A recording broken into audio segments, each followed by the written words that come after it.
on? Yes. Okay, great. I see. All right. Good afternoon, ladies and gentlemen. It is now 5 p.m. and we would like to begin our Committee of Adjustment meeting. For everyone's information, we will generally deal with each application according to the order of the agenda. Extra copies of the agenda are available on the back table.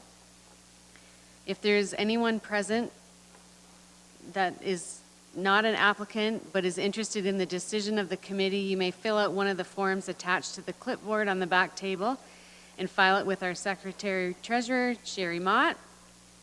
Please list the file number and your full name and mailing address. Copies of the decision are automatically sent to the applicant and agent within 15 days of the meeting. Anyone present who wishes to speak in support or against an application, as well as anyone with any questions or concerns, will have an opportunity to speak, and the committee will make the decision following each application. In order to be kept advised of a possible appeal to the local planning appeal tribunal, you must request that you be sent a copy of the committee's decision on the application.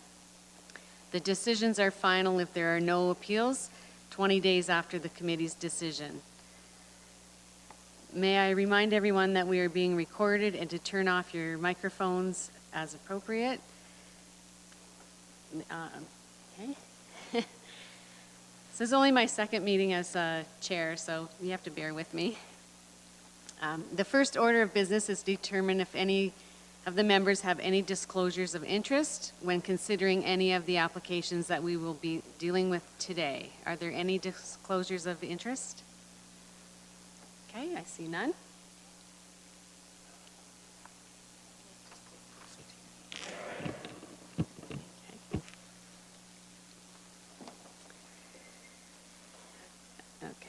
Have all the committee members received copies of the previous meeting minutes? And are there any errors or omissions? Dennis? Move acceptance of the minutes.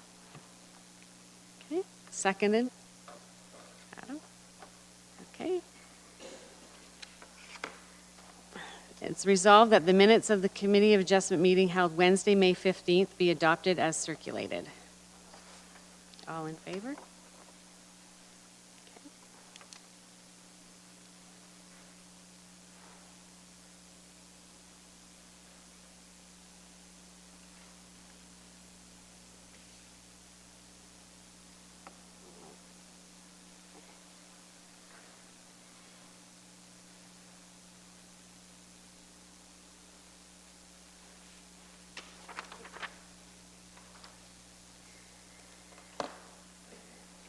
Okay, our first application to be considered is for a minor variance, and it is application ANPL 2019160.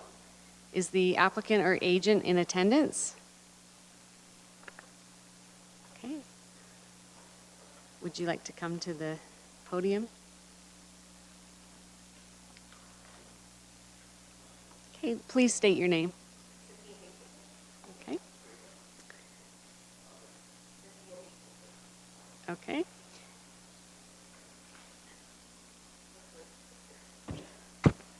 Cynthia Basitich. Great. Okay. And the planner will now give the report on this application. Thank you. This is a minor variance application under Section 45(2) of the Planning Act. The subject lands consist of 74 square meters of leased land used for a boathouse. The subject lands are located on the south side of the private boathouse lane in Long Point. The larger property is owned by the Ministry of Natural Resources and Forestry, who maintain leases on lots used for boathouses since the 1950s.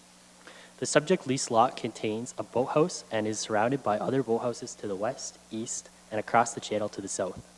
The subject lands were first leased as a boathouse lot in 1956 for a period of 99 years. The use of this land for a boathouse predates the hazard land zoning, which now restricts the construction of new structures. The applicants are applying to expand the boathouse size through a minor variance under Section 45(2) of the Planning Act to expand a legal non-conforming use. The subject application is considered acceptable as an expansion to a legal non-conforming use. Long Point Region Conservation Authority have indicated they have no concerns with the proposed development. Staff support this application and recommend it be approved. Okay, does the committee have any questions for the planner? Okay, would you like to provide any additional information? Sure, thank you.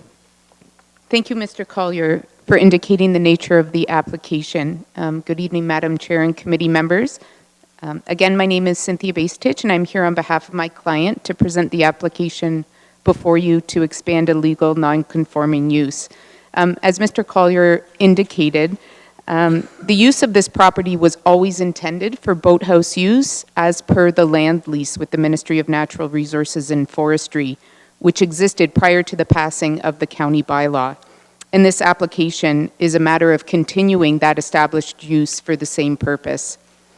We've had a collaborative process with the planner and received support on this application. And again, the intent is to replace the entitlement that Mr. McGowan already has with an expanded new boathouse. No objections to the proposed development were received during circulation of the application, and approvals from county departments and agencies including Long Point Conservation Authority and the Ministry of Natural Resources and Forestry has been provided. We agree with the staff report recommending approval for our proposal and request committee to support the application. I am happy to answer any questions that you may have. Thank you. Okay, are there any questions? Okay, I just have one question. Has there been consideration given to the, like I know the height of the boathouse, but some of my neighbors in Turkey Point are experiencing problems getting into boathouses because of the high water level. So just to caution you on going forward before you start building to make sure that you have enough room to accommodate, I don't know how big the boat is, but that you can get in and out. And that's more a comment than a question. Thank you, Madam Chair. Through you, we've certainly taken that into consideration, and with Mr. Collier and the building department, we will work through an appropriate height when we are at the building permit process.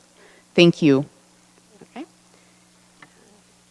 And could I have a mover for the approval of this application?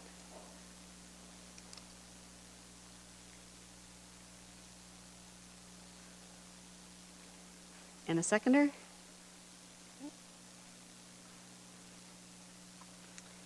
In accordance with Section 45.2 of the Planning Act, the proposed development is considered an expansion to a legal non-conforming use and appropriate in this instance, and that no public input was received and therefore has not been considered as part of this application. All in favor? Okay. It's approved.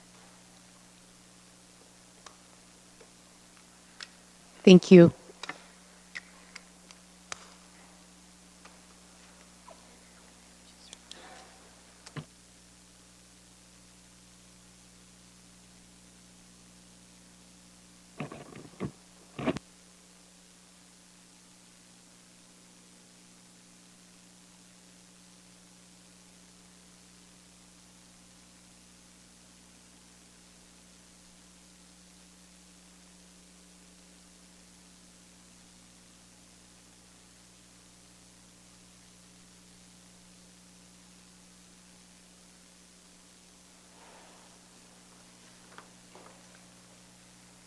Okay, the next application is for a minor variance, and it's application number ANPL 2019174.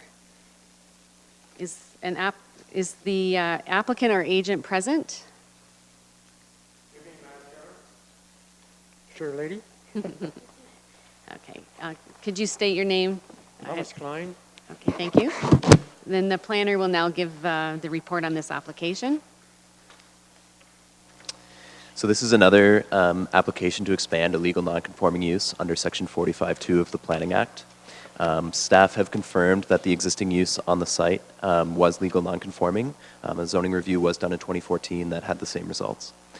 So the applicant is proposing a garage, a ramp, and a covered porch on the site. LPRCA regulates this land, and permits for the building from LPRCA have already been, or Long Point Region Conservation Authority have already been obtained. Planning staff support this application as an appropriate expansion of the existing legal non-conforming use and recommend that it be approved. Okay, does the committee have any questions for the planner? Dennis? More a point of clarification from the planner, if I might, and looking at the map, and it says Old Lakeshore Road closed. I just want to confirm that that road, in fact, was closed off and that those lands were sold off to the residents. I can confirm that that did happen. Okay, thank you. Any other questions? Okay. And does the agent have any Here additional? to respond to any questions, Madam Chairman. Thank you. Chair Lady. Okay, is there anyone present who wishes to speak about the application? Okay. Can I get a motion from the committee to approve this application? Okay. And a seconder? Thank you. In accordance with Section 45(2) of the Planning Act, the proposed development is considered an expansion to a legal non-conforming use and appropriate in this instance with approval from Long Point Region Conservation Authority, and that no public input was received and therefore has not been considered as part of this application. All in favor? Okay.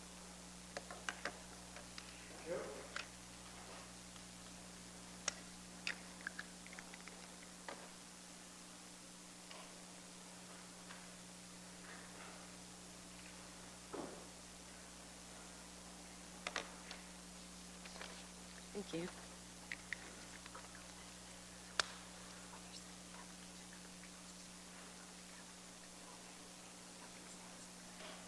All right. If I can pronounce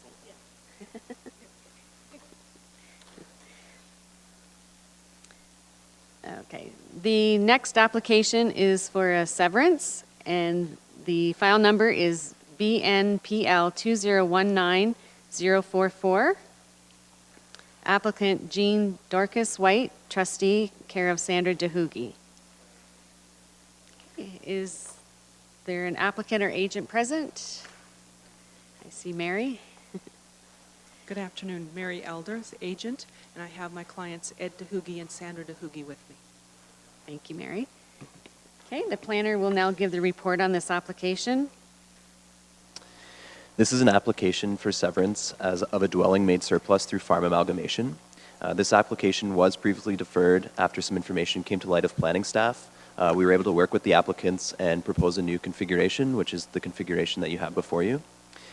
So the subject lands are 1.4 acres on Bilgers Road. They contain a detached dwelling and a garage that is to be removed. The retained lands contain a barn and a bunkhouse. A dwelling will be removed as a permitted use from the retained lands as per Planning Act requirements. And the existing lot accommodates servicing that are appropriate for the use and no removal of active farmland. Staff support this application and recommend that it be approved subject to the attached conditions as is consistent with the PPS and the Norfolk County Official Plan regarding agricultural lot creation policies. Okay, does the committee have any questions for the planner? Okay. Any other information you'd like to add, Mary? Thank you. Okay. Okay, seconded. Rudy? Okay. Okay, the subject application is consistent with the Provincial Policy Statement 2014 and the Norfolk County Official Plan regarding surplus farm dwelling severances, and that no public input was received and therefore has not been considered as part of this application. All in favor? Okay, carried.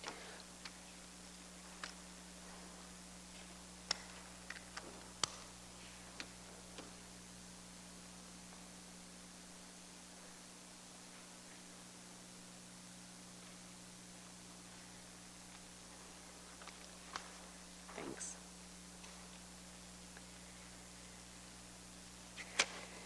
Okay.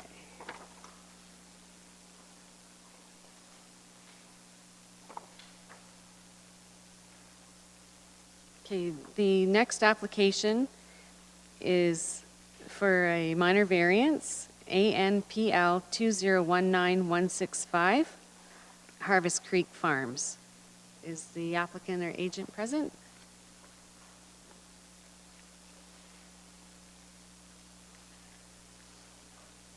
Okay, and I guess we're actually doing two applications at the same time. So the other application is ANPL 2019-165, and that is for a minor variance and a severance. Dave Rowe, agent for the applicant. Okay, the planner will now give his report. So I'm going to present two applications at the same time. So it'll be first, or the surplus farm dwelling severance, so a severance as a result of farm amalgamation, and then the related variance that becomes necessary due to the lot configuration. So the subject lands are 2.53 acres on 10th Concession Road. They do contain a dwelling, a detached garage, and two large storage buildings. The surrounding properties are primarily agricultural or rural residential in nature. This application is not consistent with the PPS, as it is not kept to a minimum size for its intended use and to accommodate appropriate services. The application additionally does not meet the four tests of a minor variance. It is planning staff's opinion that this application is not minor, does not maintain the intent of the zoning bylaw, and is not appropriate development in this case. The accessory buildings that are located on the subject lands are quite large and are no longer accessory to the residential use that will go to the property after the severance. Staff are of the opinion that farm buildings should remain with the farm whenever possible. Staff made the applicant aware that this application would not be supported, and this is still the application that came forward. The applicant is proposing the configuration to include the well. However, we looked into other options for providing water and asked the applicant to provide some information to kind of rule out any other options, and sufficient material was not provided to eliminate that potential. Planning staff do not consider the subject application to be consistent with the policies of the PPS, and it does not conform to the official plan or the zoning bylaw. Staff do not support this application and recommend that it be refused. Thank you. Does the committee have any questions for staff? Okay. I was a little bit late getting involved with this application, and so consequently, I guess I have certain comments to make. My client advises that he met with planning staff on this, and what he had proposed, if you take a look at the sketch attached, the colored sketch is probably just as good to look at. What he had proposed actually was to reduce the size of the lot with a depth of approximately 135 meters, which would have put a lot line just to the south of the existing garage on the property. Notwithstanding the fact that the well, which is located back by the barn, is the source of water for the house, and the applicant has been advised by the well driller that that is the best location for getting water on this particular property. So what he had proposed was a easement right away from where the well is to adjoin with the lot, but he was advised by planning staff that easements aren't acceptable for wells, which I find somewhat strange because I've certainly done it a number of times, and actually not that long ago. So what I would like, I guess, response from staff on their position with regard to easements for wells. I can cite you probably half a dozen cases where it has been permitted by this county. So. Okay, good. Through the chair, so planning staff have been consistent where an easement for servicing is proposed, that we don't accept an easement for water.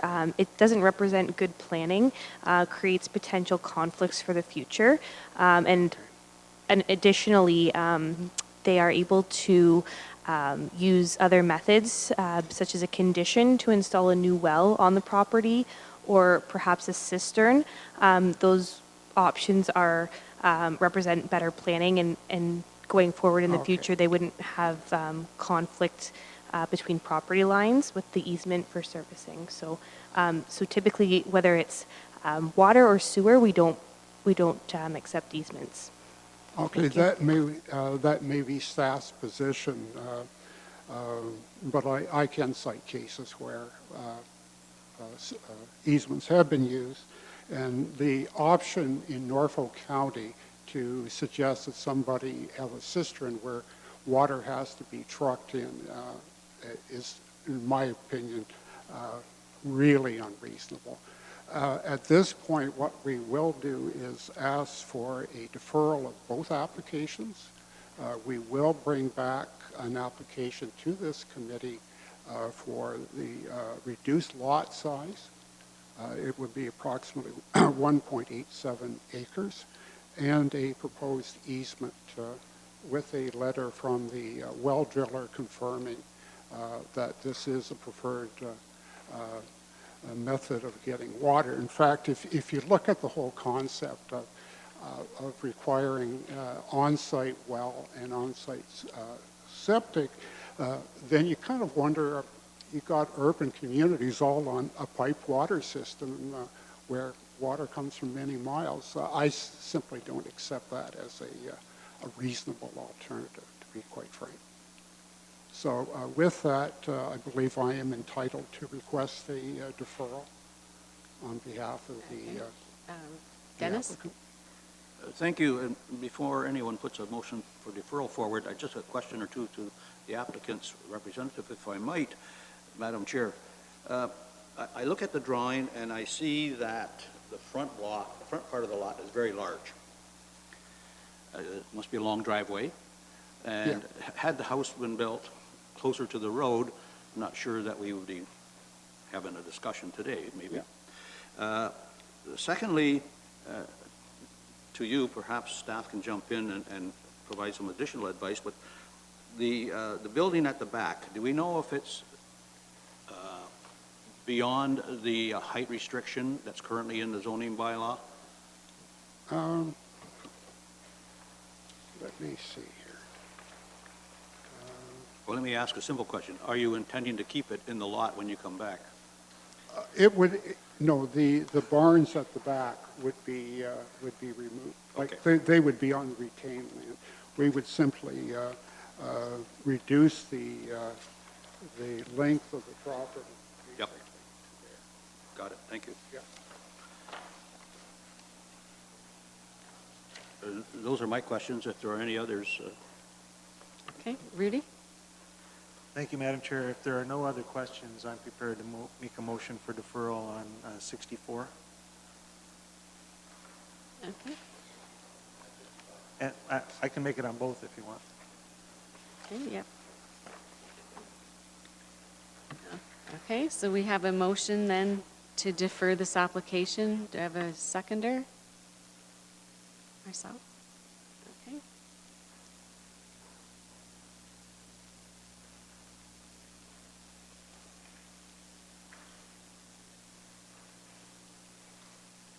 Okay, so, Sherry?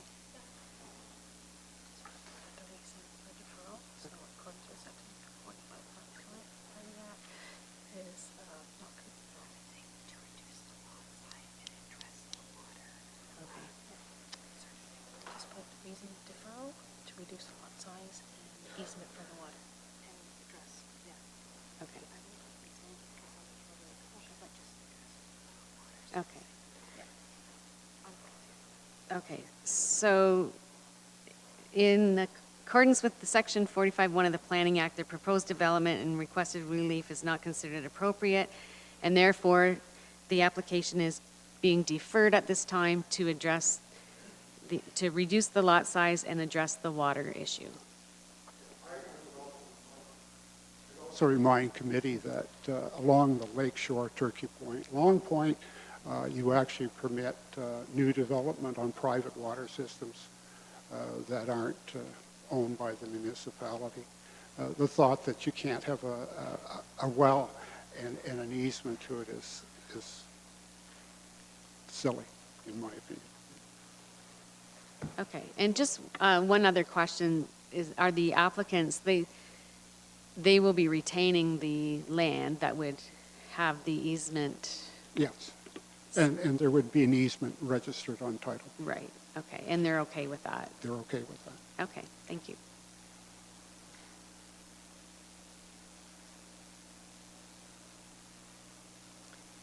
Okay, all in favor of deferral?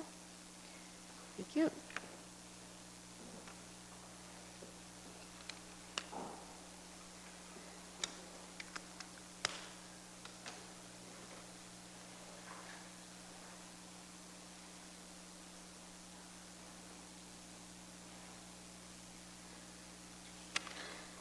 Oops.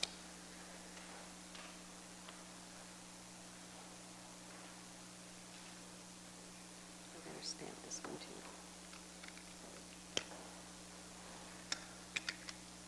There you go. Thank you.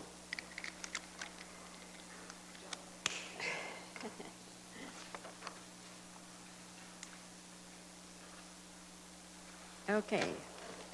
The next application, Madam Chair, may I Yes. ask a procedural question? The applicant and representative asked for deferral. So two questions. One, they're going to have to pay more money to come back here, is the first question. The second question is, can they get on the next agenda, or is staff very busy and it won't be able to do that? That's more for their information than for mine. Through the chair, there is a deferral fee, which is not significant in comparison to the full application fee. And secondly, typically, they aren't able to get on to the next month because of the Planning Act timelines for circulation.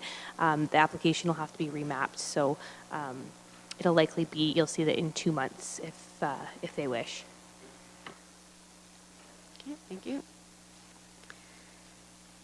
Okay, the next application is for a severance. The file number is BNPL 2019166, and the applicant is 772520 Ontario, Inc. Is there an agent or applicant present? Okay, Dave?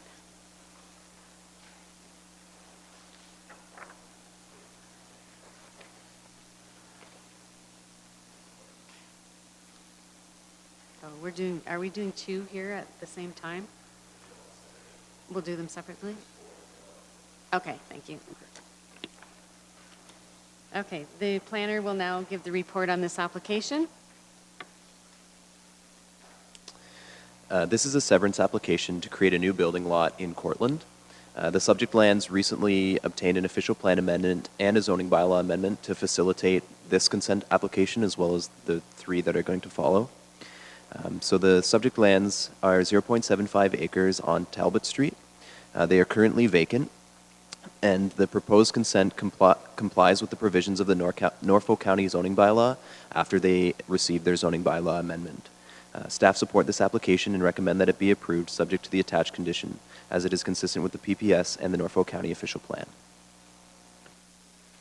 Okay, does the committee have any questions of staff?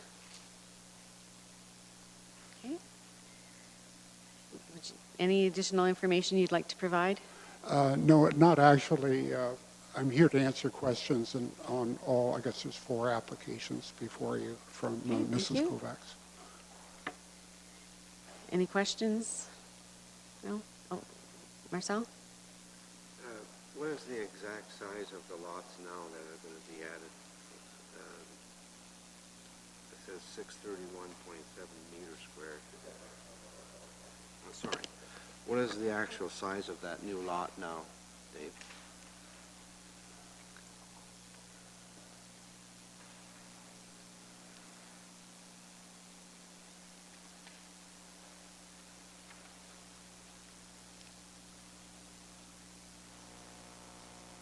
Through the chair, just to clarify, you're asking what the final lot size of the severed lot will be? Or the retained piece? It's going to be it's going to be added, right? So this one is for the severance. The boundary adjustments are coming up in a little bit. Okay. So this one is the furthest right on the map, that severance there. and it'll be 0.75 acres in size. Okay, any other questions? No, that's fine. Okay. And could I have a mover for the approval of this application? Okay. And a seconder?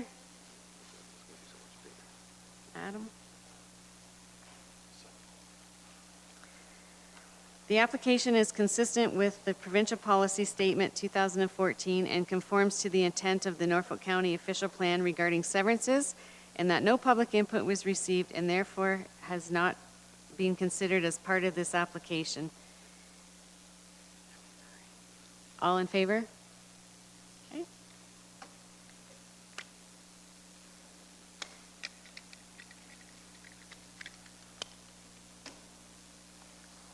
Thank you.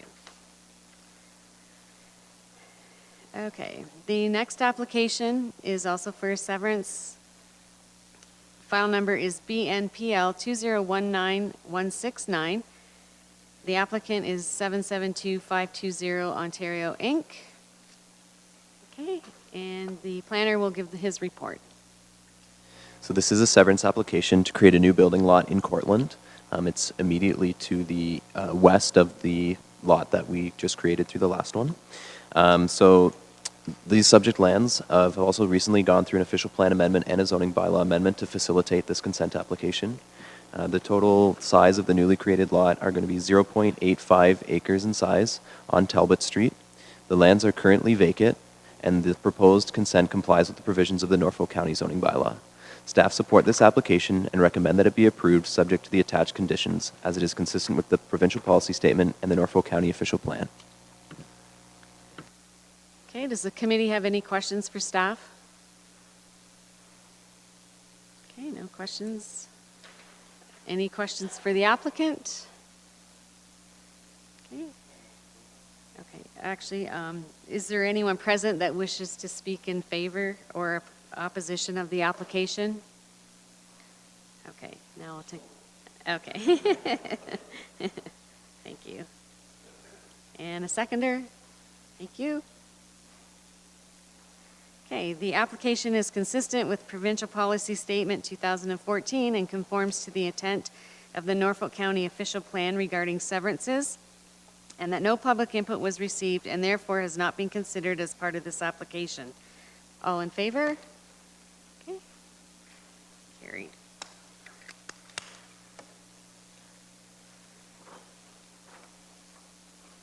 Okay, the next application is for severance, file number BNPL 2019170. The applicant is 772520 Ontario, Inc. And the planner will now give his report. This is a boundary adjustment application, and the subject lands are 1,642 square meters in size and located immediately north of 251 Talbot Street in the urban area of Cortland. The lands are currently vacant. The applicant is proposing a boundary adjustment to add the subject lands to an adjacent property. A combined official plan amendment and zoning bylaw amendment was approved by council on April 9th to designate the subject lands as urban residential and rezone the lands to hamlet residential. The subject application is consistent with provincial policy statement and conforms to the Norfolk County official plan regarding boundary adjustments. Staff support this application and recommend that it be approved, subject to the attached conditions. Okay, are there any questions for staff? Can you just back up one slide where yeah.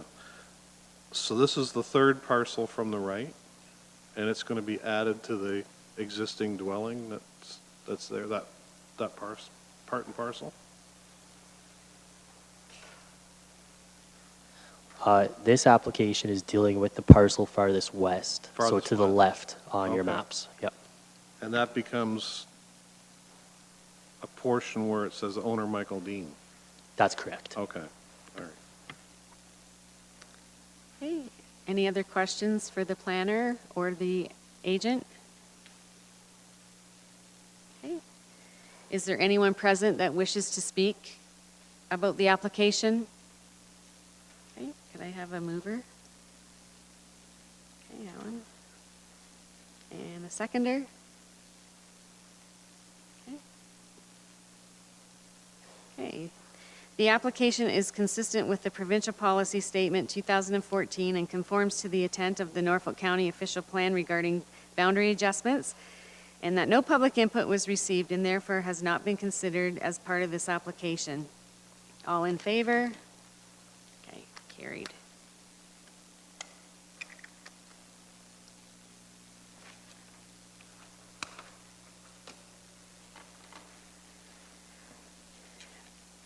Okay, almost done, Dave. The next application is file number BNPL 2019171, and it is applicant 772520 Ontario, Inc.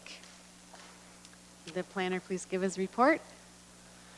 This is a boundary adjustment application with the subject lands being 681.7 square meters in size and located immediately north of 253 Talbot Street in the urban area of Cortland, and the lands are currently vacant.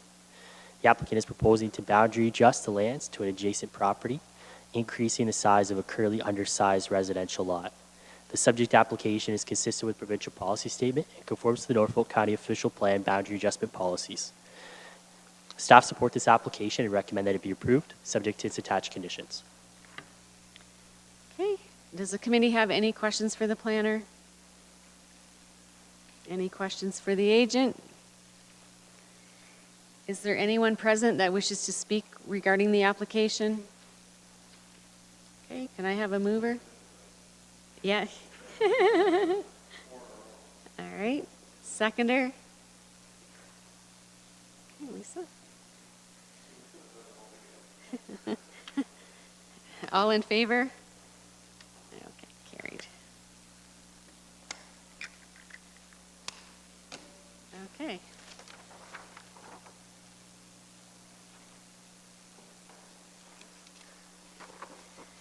Carry on.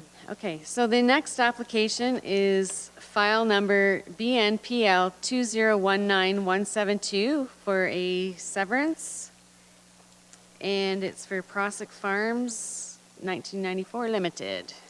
Can the planner please give the report? Thank you.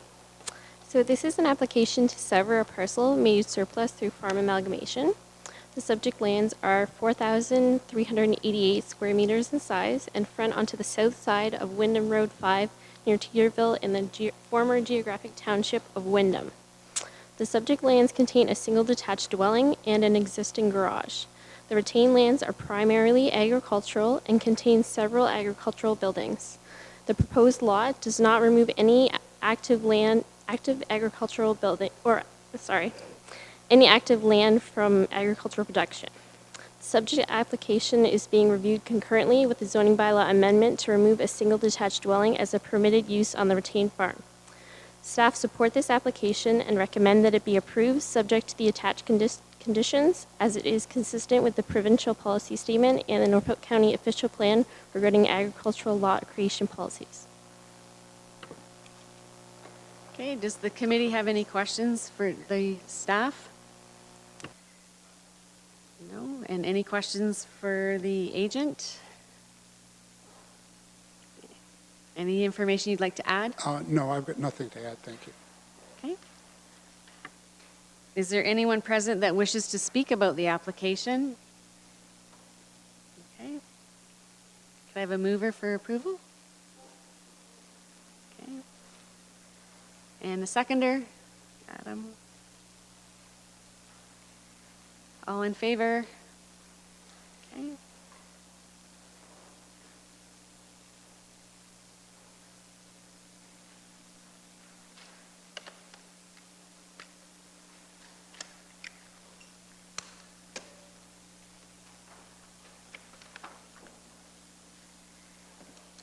Okay, the next application is file number BNPL 2019156.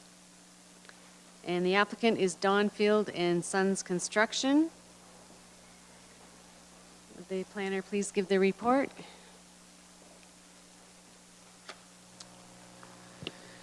This is a severance application to separate two dwelling units in a semi-detached dwelling in Port Rowan. The subject lands are 506 square meters in size and currently contain one dwelling unit in a semi-detached dwelling. The construction of the semi is currently underway, and the proposed severance runs through the middle wall of the structure. The surrounding land uses are residential and commercial in nature, and the proposed consent and the related adjacent consent comply with the provisions of the Norfolk County zoning bylaw. Staff support this application and recommend that it be approved, subject to the attached conditions. Okay, does the committee have any questions for the planning staff? No? Okay, and any questions for the applicant? Any additional information you'd like to provide? No, just maybe the neighbors are quite happy. We're cleaning the mess up around there. That's good. Okay, is there anyone present that wishes to speak about the application? No? Okay.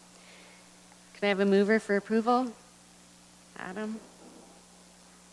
And a seconder, Dennis? The application is consistent with Provincial Policy Statement 2014 and conforms to the consent policies of Norfolk County Official Plan, and that no public input was received and therefore has not been considered as part of this application.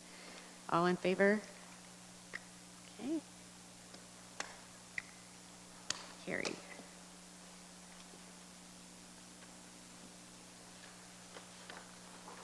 Thank you. Okay, the next application is file number BNPL 2019157. The applicant is Donfield and Sons Construction. And would the planner please give the report? So this is a severance application that will result in a new building lot in Port Rowan, immediately adjacent to the lands from the last presentation. So the subject lands are 507.48 square meters and currently contain one dwelling unit in a semi-detached dwellings. The retained lands are currently vacant and future infill is anticipated. The proposed consent complies with the Norfolk County zoning bylaw. Staff support this application and recommend that it be approved, subject to the attached conditions. Okay, does the committee have any questions for planning staff? Any questions for the applicant? No? Is there anyone in attendance that wishes to speak about the application? Okay, can I have a mover for approval? Okay, Dennis. And a seconder, Lisa. The application is consistent with the Provincial Policy Statement 2014 and conforms to the consent policies of the Norfolk County Official Plan, and that no public input was received and therefore has not been considered as part of this application. All in favor? Okay, carried.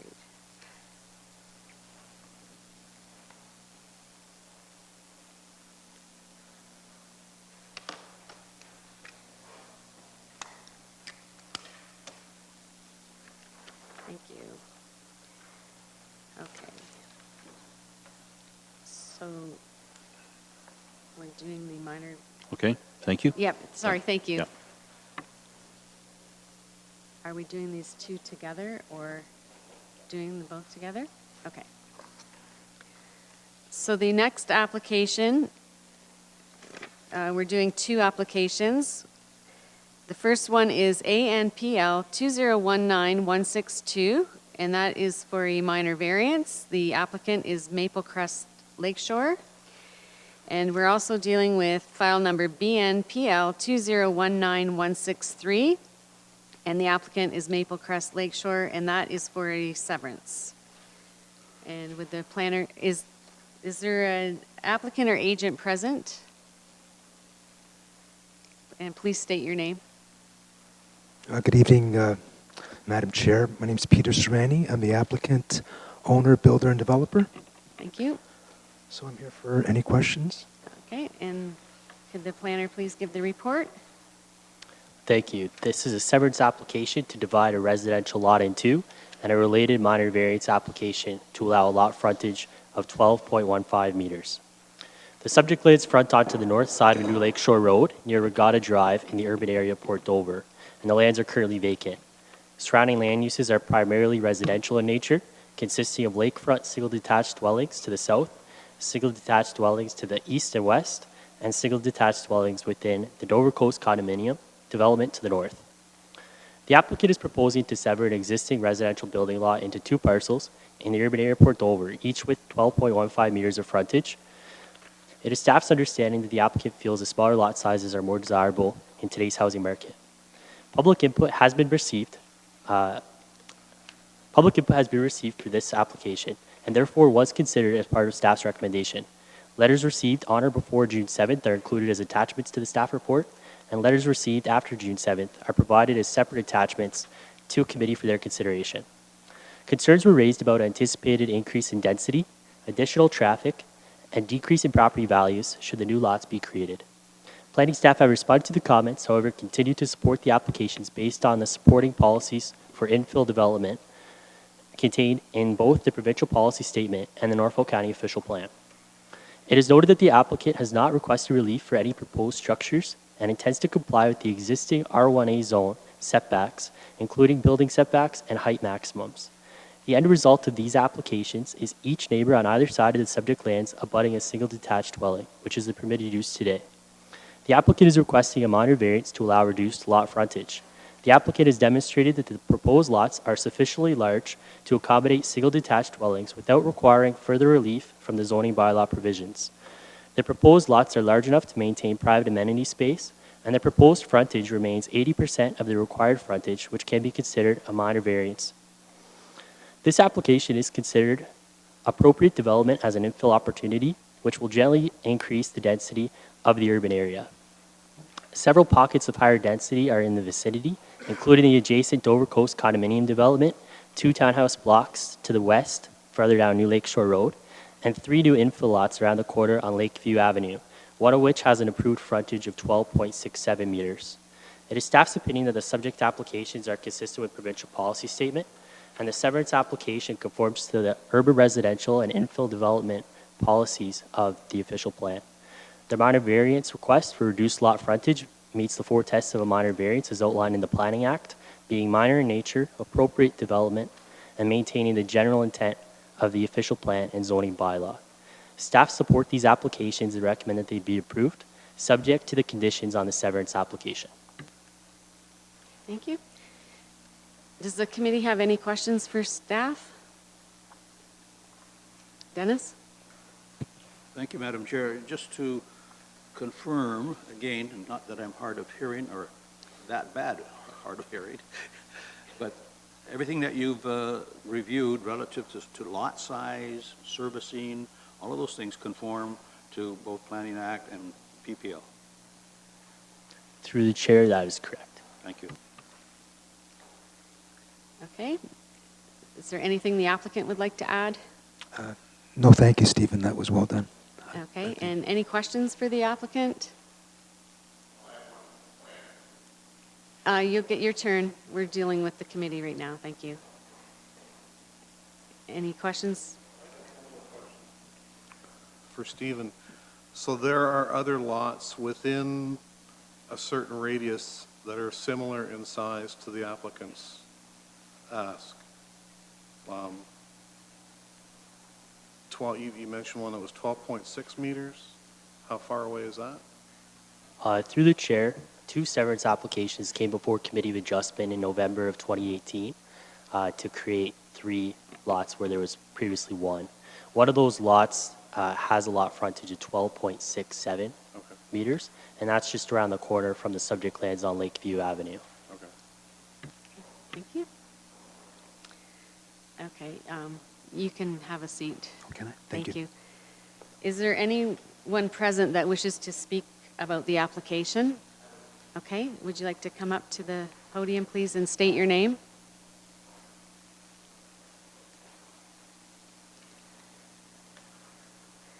My name is Robert Potts, and I live next door to the lot that he wishes to sever into 2.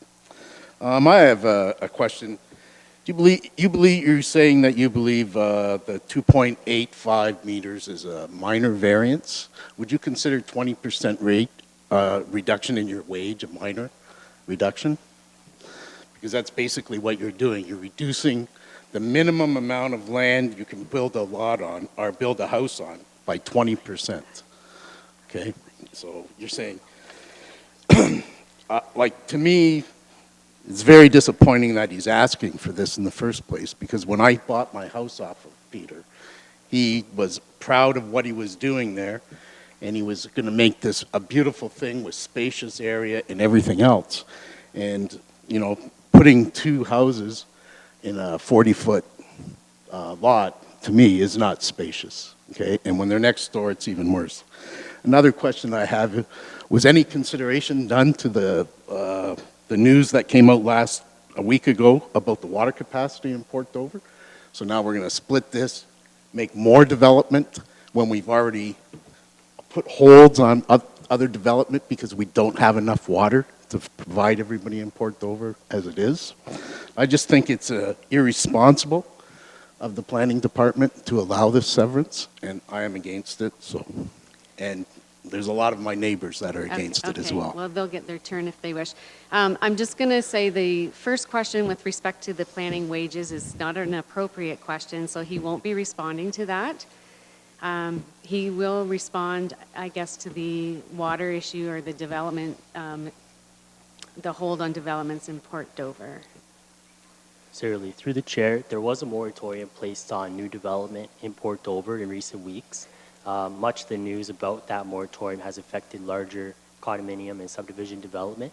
This happens to be the sole consent application or one lot severance application that was applied for prior to the moratorium. So it was staff's decision to allow this to run its course. And should any future severance applications come forward, it'd be a similar situation to recently in Waterford, where they may be approved with a holding to prevent new development on the severed lot until such capacity is available. Thank you. Any further questions? No. Okay, thank you. Oh, Dennis? May I pose a question to staff for just a second? Certainly, yep. Thank you. Am I correct in my understanding that development can go ahead if the servicing water, wastewater, will be coming online within 3 years? There's no timeline, it's absolute? Through the chair, there is no specific date or timeline associated with the moratorium, but we expect there will be an update hopefully coming in the fall, and then there may be some timelines proposed at that time.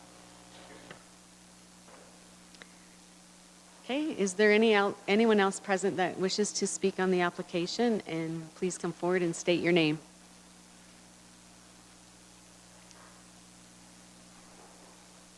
Good evening, Madam Chair. Last name Ryan, R-Y-A-N, first name Paul. I reside at 19 Schooner Drive, which is immediately to the northwest of the lot which is proposed to be severed. I'm a retiree in the compact development of Dover Coast, as described in the staff report. And before I commence my remarks, perhaps Mr. Collier could advise when a variance is considered to be minor. Okay. Through the chair, the Planning Act in Ontario contains 4 tests for any minor variance application that staff consider when an application is received. Those are, is the requested relief minor in nature? That's always up for debate. It may not necessarily be tied with an actual number as opposed to the impact of the application on the surrounding neighborhood. The other 3 tests are if the application is consistent and maintains the general intent of the Norfolk County Official Plan and the zoning bylaw, and if the development is appropriate. Thank you. May it please, Madam Chair, members of the committee. First of all, I would say that certainly the variance requested is significant. Whether or not you term it to be minor or not minor, it is significant when you're looking at a magnitude of 20%. I would ask the committee, when you make your decision, to inform your decision by reference to section 5.4B, subparagraph 6 of Norfolk County Official Plan. And that particular subsection casts an affirmative obligation on the committee. It is not permissive language. It says shall consider. Shall is mandatory.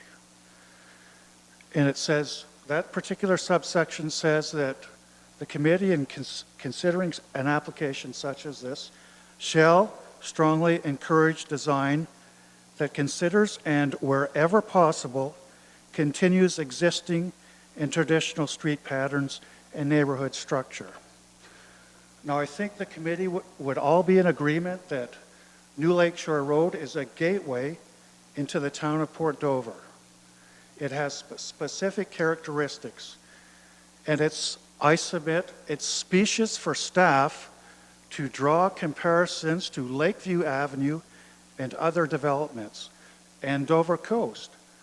As staff indicated in the report, Dover Coast is a compact community. It is separate from New Lakeshore Drive. And the variance which is approved on Lakeview Avenue should not be considered as comparable either. It is completely distinct from the character of New Lakeshore Drive.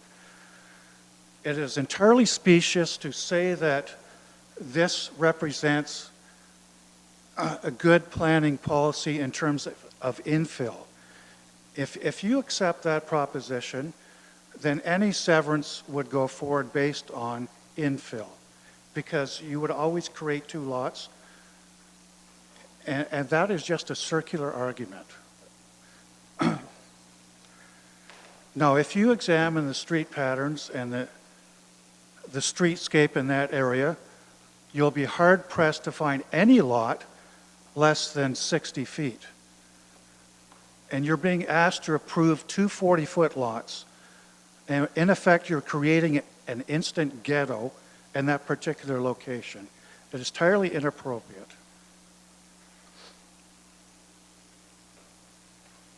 Thank you. Those are my submissions. Thank you. Is there anyone else present that wishes to speak on the application?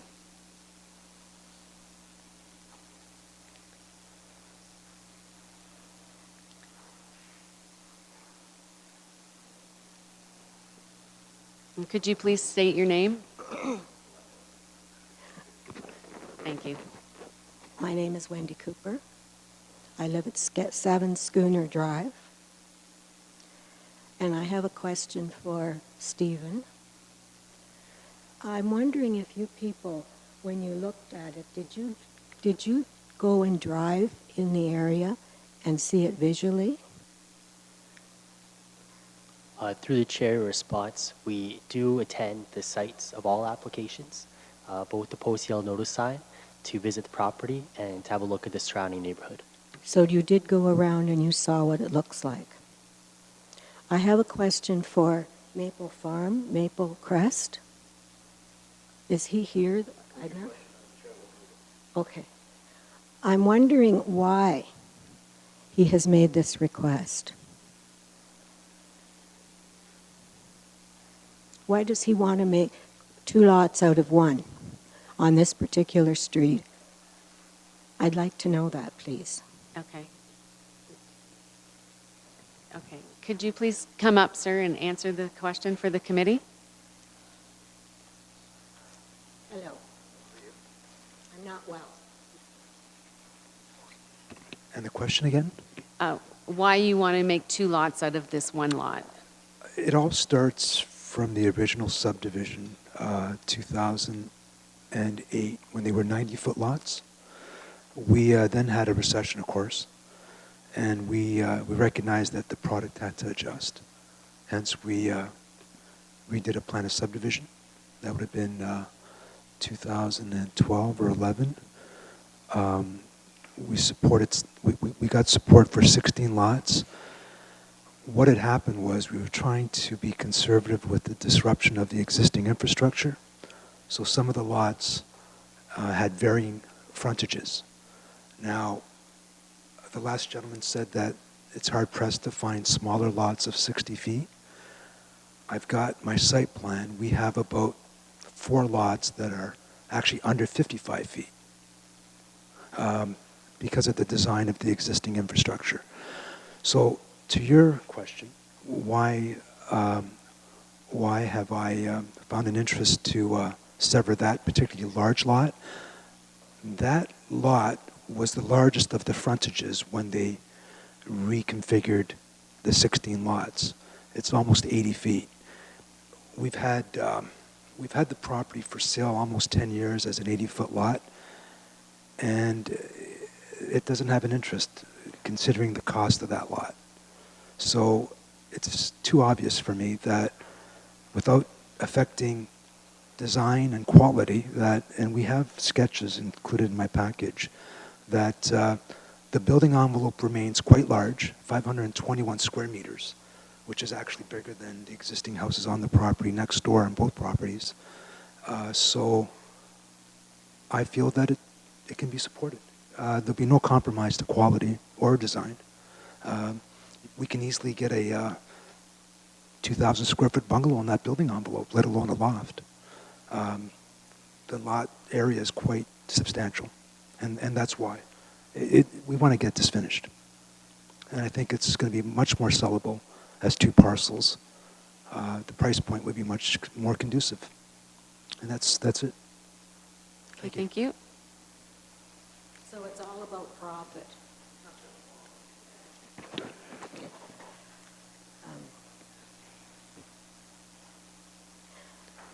I would like to know why the numbers of people that are not wanting this to happen does not matter. Like, there's quite a number of people here, and also we did send in petitions. So when all of the people say no and have good reason, why doesn't that matter? Okay, I'll have the planner respond. Through the chair, we do consider all public input that has been received. The position or the role of our department is to review applications against applicable policies at both the provincial and municipal level and make recommendations that way. All public input is forwarded to committee members for this exact purpose, so that your voice is heard at committee meeting when committee makes their decision. Thank you. Okay, is there anyone else present that wishes to speak on this application? Please come forward and state your name. Hi, my name is Wendy Thibodeau. I live at 159B New Lakeshore Road. I wasn't even planning on coming and speaking tonight, but after hearing everybody else, I feel I have to. There were 3 properties that are down to 53 feet, so yes, they have been sold. The one at 79 feet, which is lot 7, is 79 feet. That was no problem being built. Our property is 73 feet. I haven't received a copy of the letter. I don't know what the new properties may look like, but when we bought it, we were told that there were going to be an exclusive boutique collection of 16 estate lots overlooking the shores of Lake Erie, so it was Lakeview Estates. Custom luxury bungalow homes ranging from 1,700 square feet up to 3,500 square feet. So I don't know if 1,700 square feet fits on the new size or not, and I don't know if this is any valid. We were also promised that all houses within the area would have the same look, so it would be the estates. So it's not supposed to be a mishmash of housing. What else? I think that's, yeah. Have you received a copy of what the plans, did you give a copy of what the plans are going to look like for the new design, or is it possible for us to see them? Because as the gentleman said, when you're coming into Port Dover and you see these houses, it's nice to see everything is homogeneous and you don't have a small, like a trailer-sized mini home in there. The applicant did state that the lots are large enough to fit homes that are larger than the homes on both sides. The applicant has also told other people that they could fit their houses on the property, and when it actually went to have the property done, it didn't fit, and they had to redesign the house. So I don't know. So that's why I'm saying, will they fit? Will they look nice? Or are they going to make it look horrible? I know you don't care about looks, but, well, possibly, sorry. As I said, I wasn't prepared to come up and talk, so I didn't prepare anything to say. This is just straight off the cuff. Because the properties next door, number 3 and 4, and I don't know which properties he sold because he sold some of these properties off to another developer called EMM Homes or M Homes. And he's already sold Lot 4, which is 65 feet, and they're building it. Lot 3 is already built, and he's put his price down to about $669, so I also don't know what price he's asking for the houses. So that could possibly be, is that what staff have? Am I allowed to keep this, or? No? Okay. Yeah, because since I'm on the other side, we didn't receive any of this information. There you go. Thanks. I guess that's all I have to say. I'm presuming everybody has already seen this, or do you want me to leave it with you? Sure, okay, I will. Do you want me to do it now or later? Yeah, if you want to add your name to the, Record at the back. yeah, and your email, then they can send you a copy. Email address, perfect. Okay, thank you very much. Thank you. Is there anyone else that wishes to speak?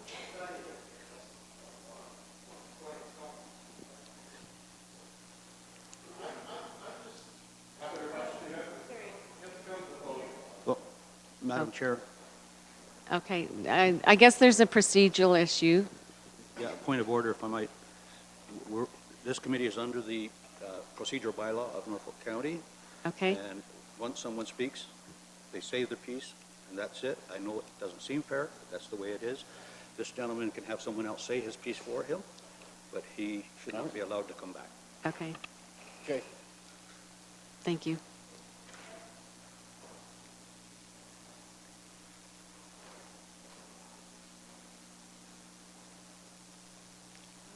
And could you please provide your name? Good evening. My name is Ed Tremaine. I live on Gamble Lane in Dover Coast.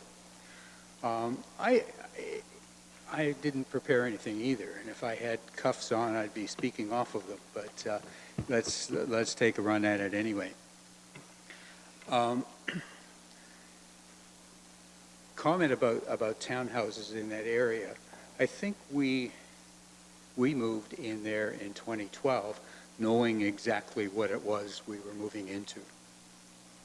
And I think that's a key issue here is that this particular neighborhood on New Lakeshore, that's not what the plan was, all right? And that's not what people expected. We have a townhouse that's on a 36-foot lot. That's not much smaller than the proposed size of that lot. But we did it because we wanted to do it, not because somebody wanted to squeeze something in there. The proposal is not, in my view, consistent with the landscape or the streetscape of that particular street. There are large homes on either side. Across the road, there are mega homes. There's 5,000 square foot homes across the road. These are not consistent with that. I think the other thing is the plan that I saw, at least that came around,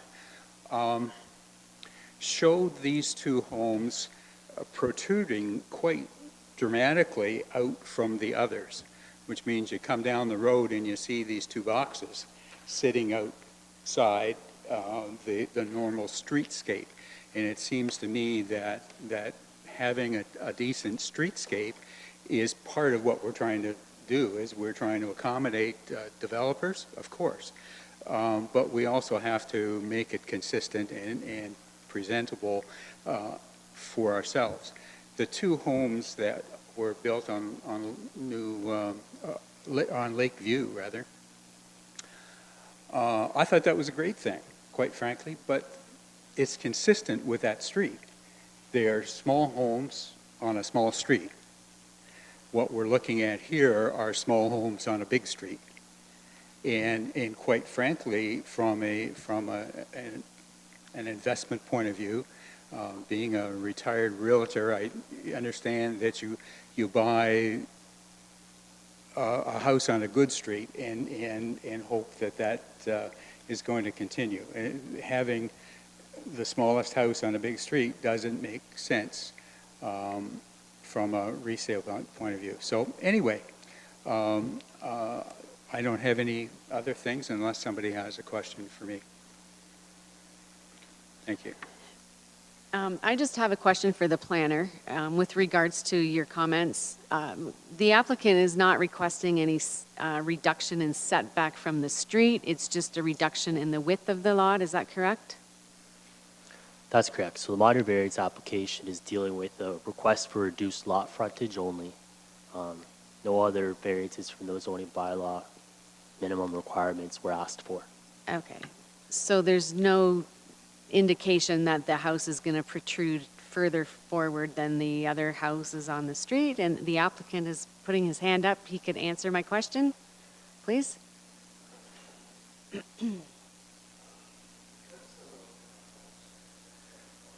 Madam Chair, because the lots were so large in depth as well, that when we first started the development, we set the front yard not 7.5 meters, but 9.2. But then as we were moving forward, building different designs for people, custom designs, sometimes they required a little bit of maneuvering forward. So there are other built homes on that street that would be to the minimum setback, which is, I think, a 7.5. The dwellings I've designed meet that setback. We've shown them as that setback so that you can see how large the building envelope is. The building envelope is quite large. There's committee members, if you look at your package, there's a survey sketch of the two lots. Also indicating in that survey sketch is the building envelopes, the maximum building envelopes. And then there's the two houses on either side that are built. So you can see how large those building envelopes are. And the houses to either side of the parcel are pretty close to the same model. They're within 1,700 square feet, 1,800 square feet. So that's what happened when we went from a 90-foot lot to a smaller lot. We weren't getting a demand for 3,000 square feet. Actually, all the houses are, I think the largest house is 2,400 square feet, or 25. Sorry, go So ahead. the square footage of the house you're proposing would be? Well, it starts off, the sketch is just a preliminary sketch as to the smallest design to accommodate the best price for entry.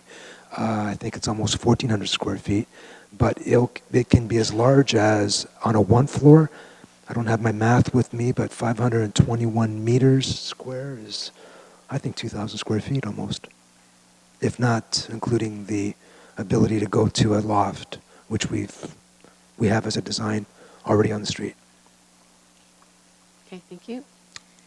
Is there any more questions? Any other questions for the applicant? Okay, and is there anyone else that wishes to speak that hasn't already spoke? Okay, please come forward and state your name. Thank you.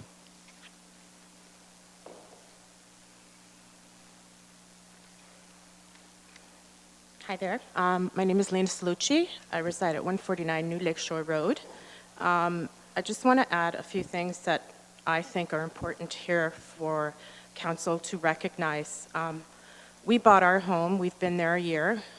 We bought our home on the premise of it's an investment for us. It's a beautiful area. All the homes are pretty much built the same way. And I have to disagree with the comparison that's been made to the two homes on Lakeview.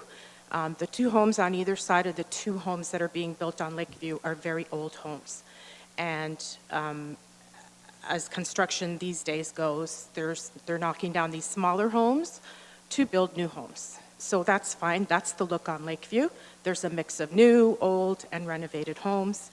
Our street is new homes. I bought on the premise that that's what was going to be there, and I respect Peter for trying to keep that, whole style of area the same, but I disagree with what is happening here. He's concerned about selling the properties, which is everybody wants to make money. That's why the world goes around. But Of course, the smaller homes are easier to sell at this point in time in Port Dover. Nothing over 700,000 or 800,000 seems to be moving. So to respect to Peter, I understand his point of trying to sever the lot. However, my point, my personal point, and I'm sure my neighbors feel the same way, we bought as an investment. Our properties have gone up since we bought them, and that's fine. But if you're taking into consideration what is going to happen, especially to the people on the other side of these two homes, what's going to happen to their property value? What kind of people are going to be able to afford that? I'm not saying I'm a snob or anything, but I really like to keep that whole street looking the same. And I just feel that it's more of a retirement area. It's going to be more affordable for people, yes, of course, to buy smaller homes. But as far as I'm concerned, I bought on the premise that that's what was going to go in there, and that's what I wanted to see in there. And I'm not alone in that. Thank you. Thank you. Oh, I have a question. sorry. You're at 149. Where are you in relation to this? I am on the west side of Regatta. So I'm up to the second house from the corner. To the west? To The east? west, to the west. To the west? Yeah.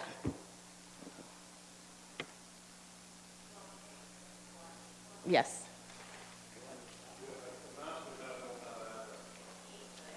Yeah, I'm right here. I'm right here. Yep. And then I should have mentioned this also.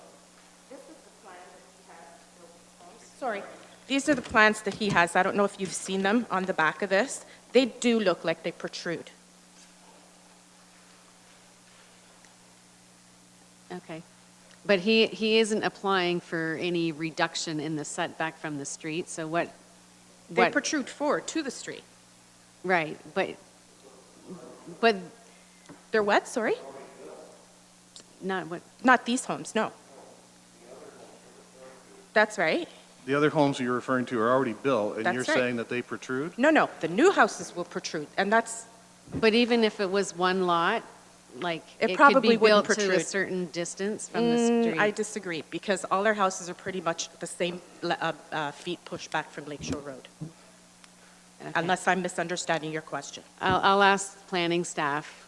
So this setback from the road, there's not a reduction in that. So whatever's permitted is how close he can go to the street. Is that correct? That's correct. As of right in this zone. Regardless of whether you're splitting the lot, that house could be that close to the road, That's whether correct. it's one lot or two lots. Yes. Well, okay, I understand that as well, but because if it was one home, it would probably not protrude. It would be even with the homes on either side and the rest of the homes on the street.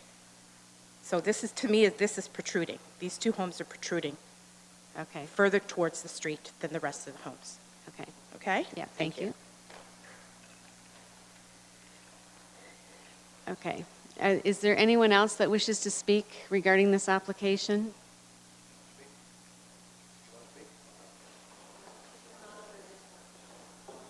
Oh, Sorry, not this one. okay.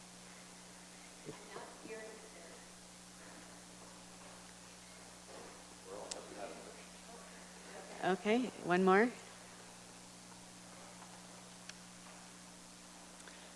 Good evening. My name is Margaret Parks, and I will, looking at the drawings, I believe those houses right there are coming up. I would like to know, does anyone know how many feet they are in front of the other houses?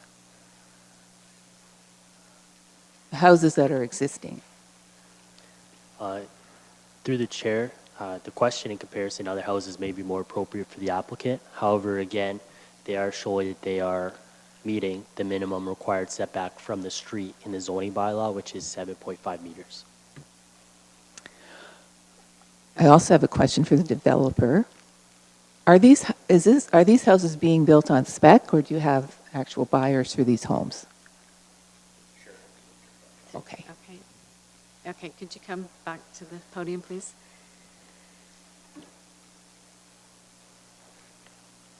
Through the chair, Uh, they're not sold. We just haven't been able to get a buyer for a very large lot for almost 10 years. So this attempt is to obviously finish the subdivision quickly. The setback, I see that there's some concern about the setback. When I initially built the two houses on either side of the parcel, one down the street being the model home, I set a precedence of 9 meters and change, just utilizing, again, the depth of the lots.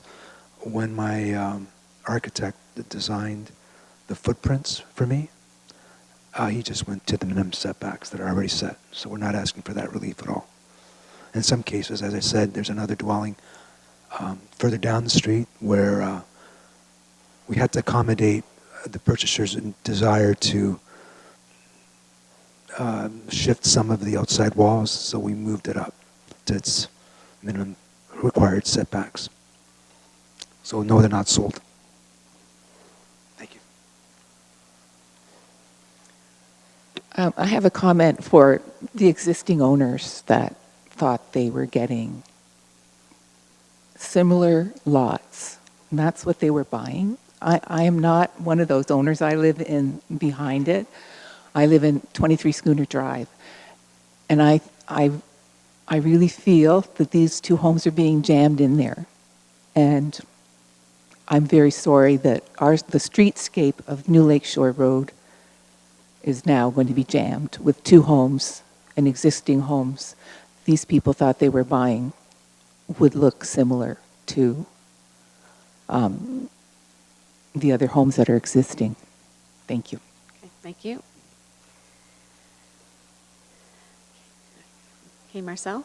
Madam Chairman, is there any way that we could guarantee the people that are here that these houses are not going to protrude any closer than what he is saying? Let planning staff answer that question. Through the chair, there's no way for Norfolk County to ensure that it is built in line with the existing houses. All we can do is ensure it meets the minimum requirements in our zoning bylaw for that zone. So that'd be up to the applicant. Okay, we've got a couple more. Sorry, Once Dennis? again, a procedural question, point of order, Madam Chair, and the procedural bylaw is pretty specific in terms of deputations and presentations. And we have heard about lot size. We have heard about whether the applicant will build on spec or if he's just trying to sell the lots. We've heard about property values, and at some point subsequent to, after hearing other people, we can talk about assessed value versus sale value. And just a reminder that anyone who's going to come to the podium should not repeat those things. We've already heard them. Okay. Lee Stinson, 15 Schooner Drive. We live right behind the property as well. It seems to me, in looking at the sketch, that the need for the property to be as far forward as it is because the property pitches down toward the back. And for any footprint to allow 1.22 meters of distance between the property and the lot line, which is by law, would not be acceptable unless the property was farther forward. So my question is, how much of the back property is at risk of being developed as an alternative if in fact it moves back? Second point I'd like to raise is the property has been indicated as sold for 4 months now. And I believe the developer has just said the property is not sold. So there's a little bit of a conflict there. And if it was sold and indicated as sold, is that got something to do with why he hasn't been able to sell a single property on that property? Thank you. Okay. Would you like to come back and address those questions?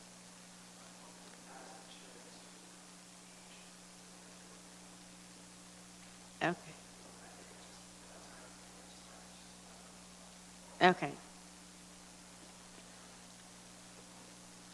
Can I get your name, please? Ryan Jenkins. I'm the sales agent for Maple Crest Homes and M Homes, the current builder. So Maple Crest is the developer. M Homes is building on those lots right now. We've had 2 conditional offers on that lot at those times, and they've both fallen through. I've been doing open homes at our model at 139 New Lakeshore. It's an 1,800 square foot model, and we've had a lot of desire for a smaller home. So that's what's kind of these sales that have fallen through, and the demand for a smaller home has led us to this application at this time. Okay. Thank you.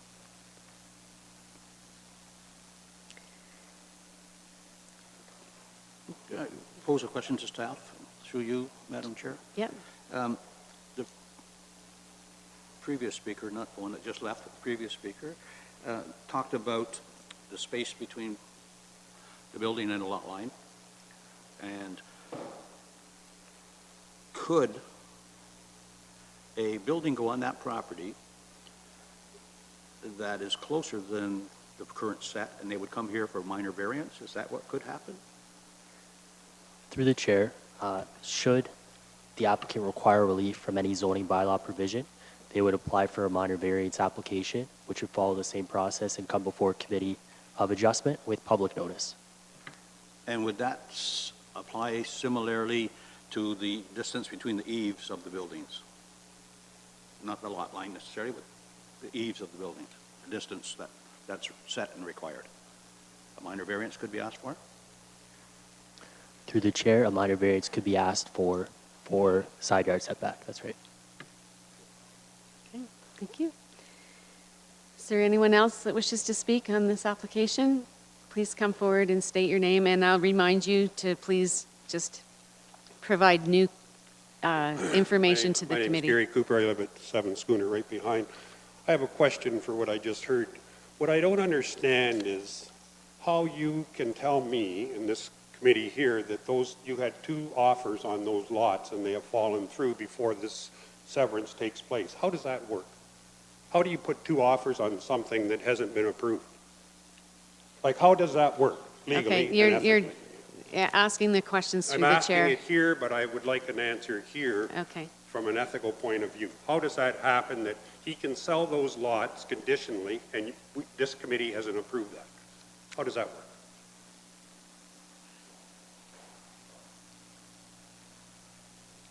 I'm sorry, I should have clarified.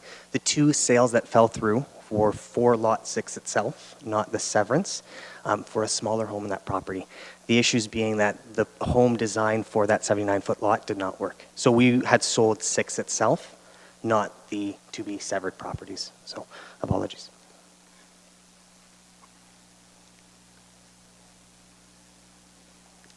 Okay. If you have anything to add, please come to the podium. Thank you, Madam Chair. I just want to, since we have a sketch on the wall there, you'll see that even the corner property next to the subject property, the building envelope is within the maximum side yard requirements. In other words, there's a few sales on that street where the lot area is bigger than the houses. And I think what was happening with Lot 6 prior to the application was that we were putting a small house on a big lot. Now, the converse can happen, of course, a big house on a big lot. And I think what will happen at that stage is you'll just dwarf the 2 properties on either side. And we've had that request too, off and on. I strongly feel that there'll be no compromise in design or quality. That'll enable another retiree to enter the market at a certain price. And that's it. Thank you. Okay, thank you. Okay. Is there anyone else that wishes to speak that hasn't already spoke? Okay. Does the committee have any additional questions for staff? No? Okay. We'll start with the ANPL, so the minor variance. Start with the severance? Okay. Starting with the severance, BNPL 2019163. The report recommends approval. Do I have a mover? Okay, Alan. And a seconder?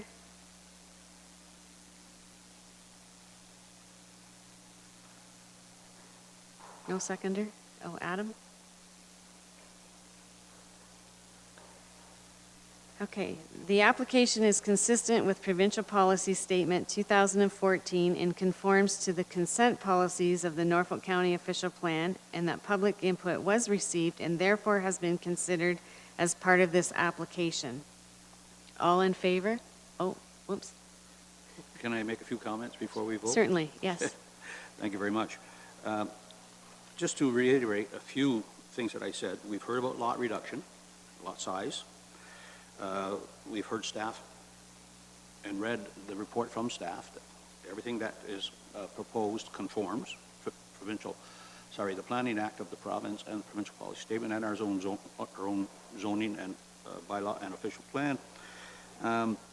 We've heard concerns about value of current buildings, of current properties, and I think we have to understand when MPAC comes in and how they operate and assess a piece of property, that's only the assessed value. That's not the value of open market. And folks can go on the MPAC website and look at 12 very similar homes that sold in the area, and that's how their property is being assessed. We did hear about streetscape, and we didn't have a lot of chat about that. However, I can say my experience is in buying a piece of property and a nice vacant lot behind it, oh, this is going to be vacant forever, and next thing you know, someone buys it and a subdivision pops up. So no one should ever rely on a statement made by anyone that says that's always going to be a farmland or that's always going to be vacant. That's just the way of the world. We talked about the separation between the building and the lot line, and the fact that if somebody wants to build a larger building on one of these lots or on any lot, they can always come and ask for a minor variance at some point, and then this committee will deal with that at that point. So, having said all of those things, again, to reiterate, staff is recommending approval based on their professional opinion and the legislation and direction that's given to them from the province of Ontario. There is a safety valve, and the safety valve is what we used to call the OMB, and it's going back to be the OMB, I guess, I don't know, up to Mr. Ford, but that's the safety valve. Thank you. Okay, so we have a mover and a seconder. All in favor?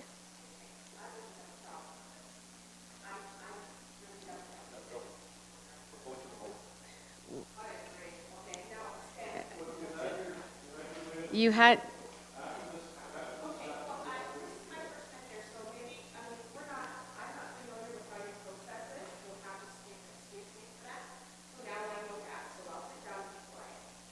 Thank you. Okay. All in favor? Okay. Carried.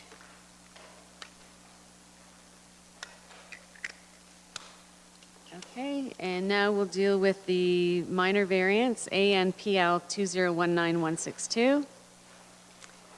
The staff has recommended approval of this application. Could I have a mover? I'll move for approval. Okay, Alan. And a seconder? Adam?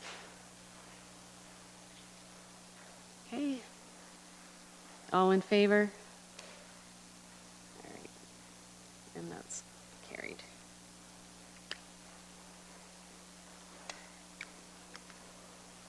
Okay. We're going to take a 5-minute break.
I think we're ready to go again. So the next application is for a severance. It's application number BNPL 2019150, and the applicant is Jane Shield.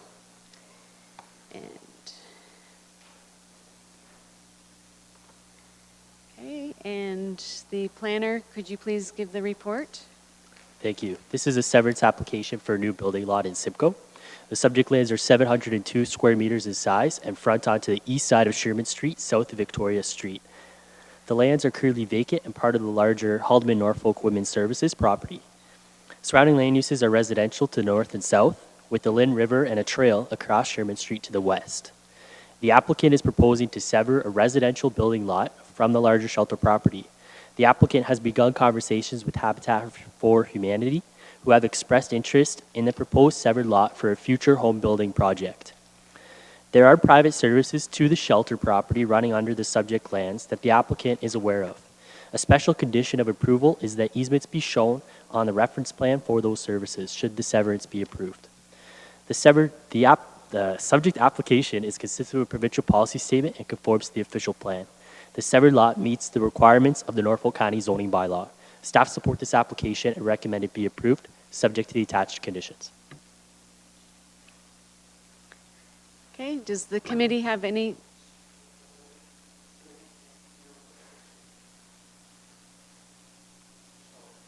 Okay.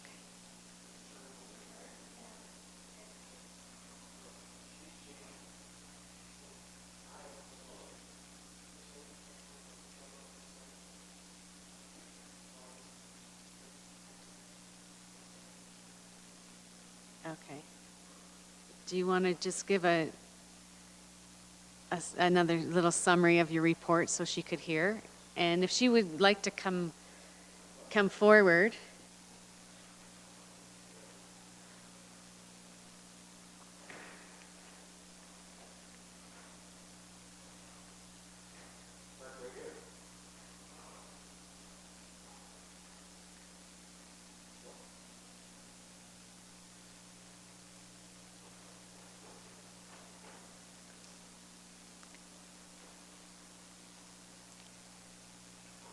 Okay, I'll have the planner give the report again, please.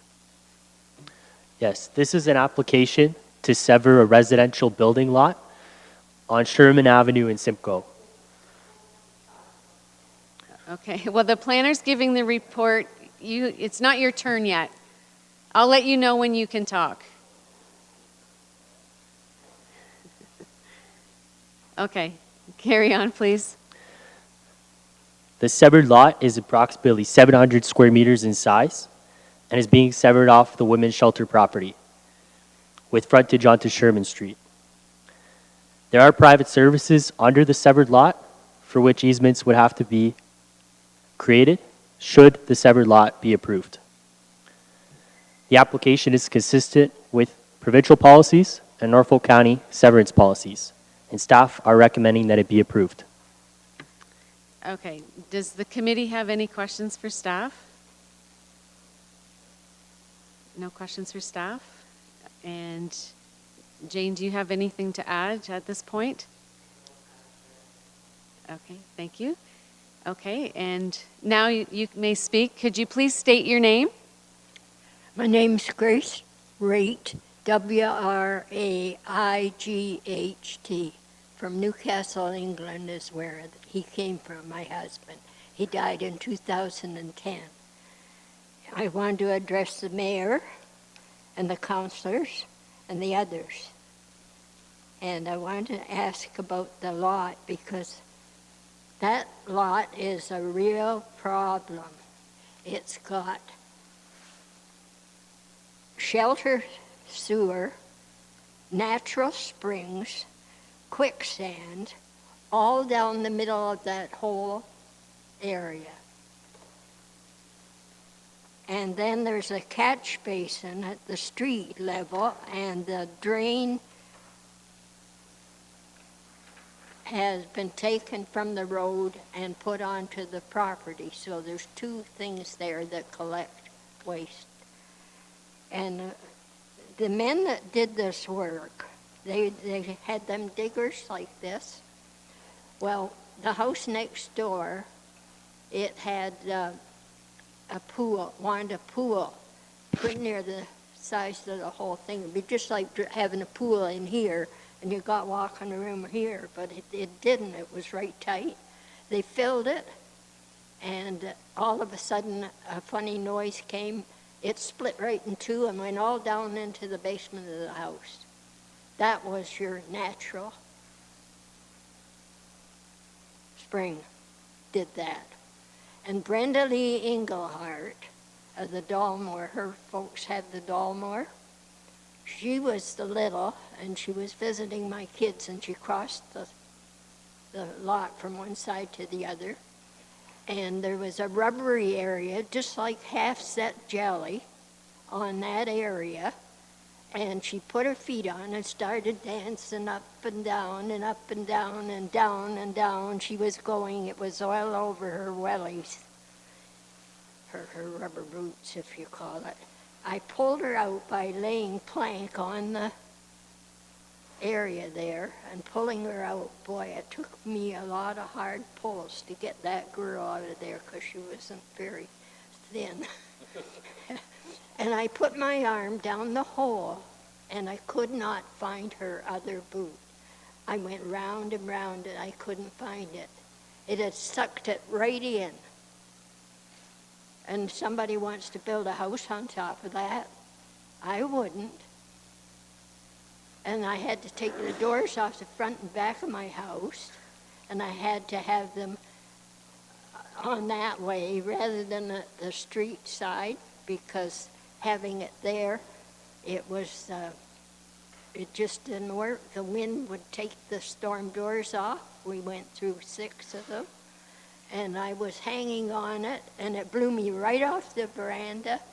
It was just a cement slab, and right into the neighbor's bushes on her veranda. I hit it, and I was exhausted, and the mailman was coming along, and he says, "Are you practicing for Flying Squirrel Day?"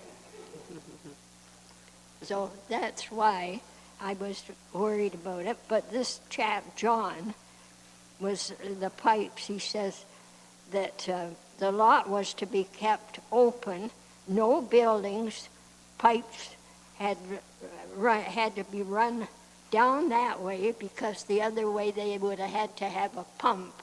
And we've already got a pump across the road behind the CCAC.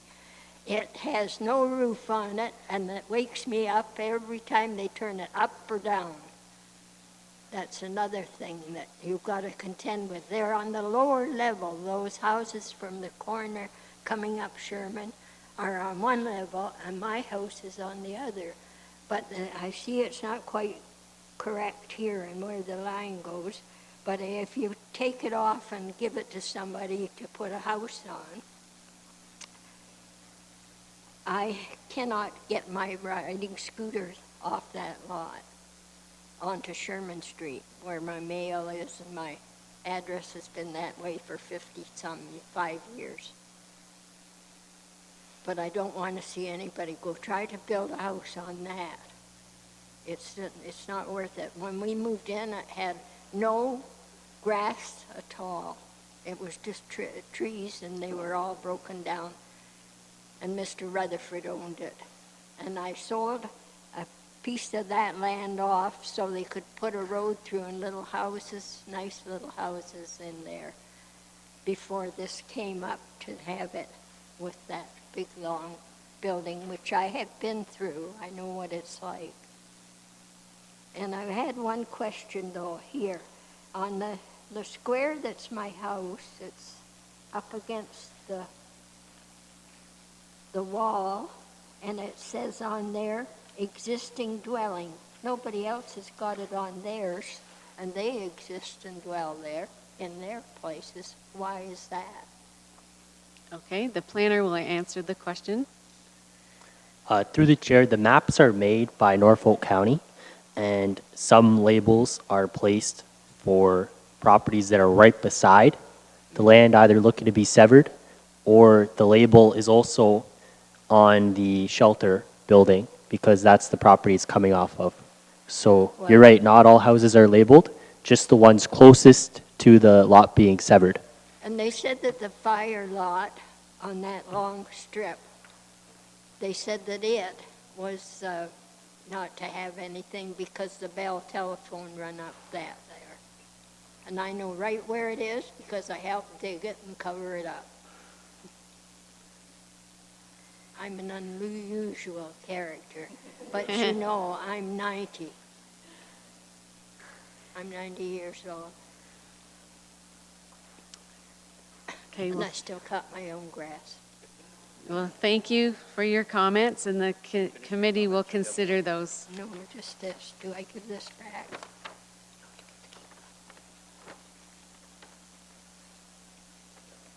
You can keep that. Oh, okay. That's the agenda for tonight. Yeah. So have you read all your comments? You finished? Yeah, I guess. The only thing is, the wall by my kitchen and my living room has, it goes out like that and then it goes down quite a bit. And if they dig there, that'll fall on, and then the whole wall, my fence will go over like that. And it'll do more damage than it costs to fix, more than the house is worth to fix it. And I don't have that kind of money. Okay. I guess that's it. And thank Thank you, you. and it Thank was you. nice to meet all of you.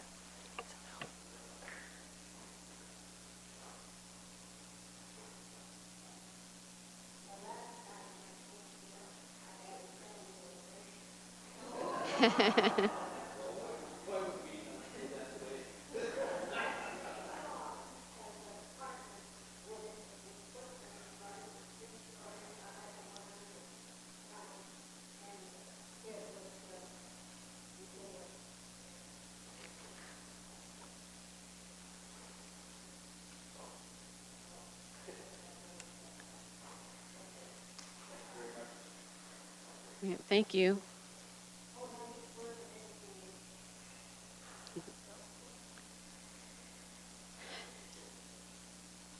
Okay.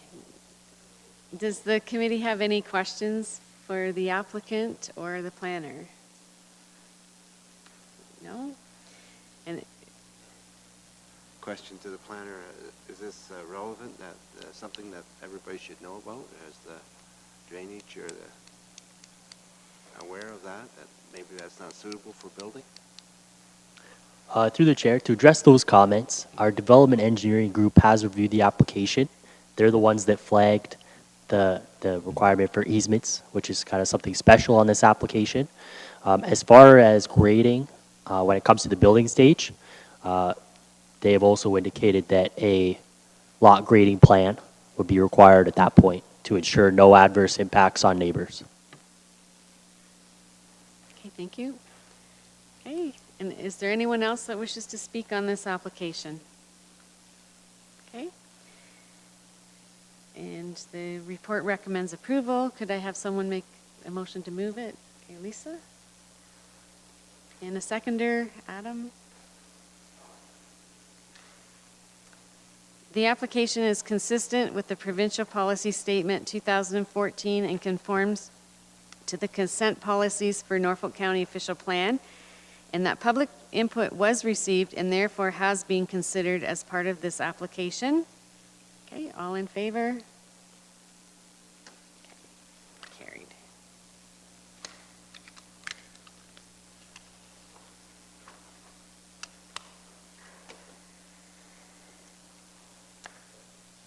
Okay. The next application is for a minor variance, and it's application number ANPL 2019147. The applicant is 2304882 Ontario, Inc. And I'll ask the planner to give his report. Thank you. So this is a minor variance application. requesting relief of 2.7 meters to allow a deck setback of 3.3 meters. And the subject lands are located in the urban area of Port Dover, fronting onto Grand Street. The minor variance affects 18 townhouse street fronting units onto Grand Street. And the rear yards in this instance function as the exterior side yard. So the relief is from the exterior side yard setback, although technically it does function as the rear. And this is to provide a buffer between the proposed decks and the traveled street. And the purpose is just for safety, sight lines, and to ensure that there's adequate buffering. The requested relief does still allow adequate space between the proposed decks and the traveled portion of the street. So planning staff do consider the application to be minor and appropriate and meeting the intent of the official plan and zoning bylaw. So staff recommend approval of this application. Okay, thank you. And does the committee have any questions for the planner? No?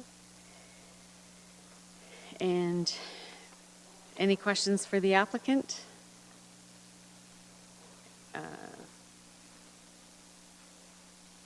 Okay, could you please state your name and...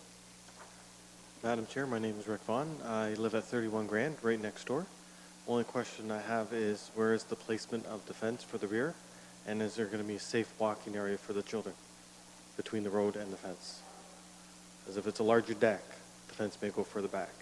And being that the marina is on the opposite side and it's a steep drop, it is not safe to walk on that side. Through the chair, a fence can only be placed on a property line or inside of the property line. So that would indicate where a proposed fence would be, but it cannot come further outside of a property line. And what would the distance be between the road and the fence for that area? Through the chair, I don't have that answer for you tonight. Okay. Perhaps the applicant or the agent could provide that information.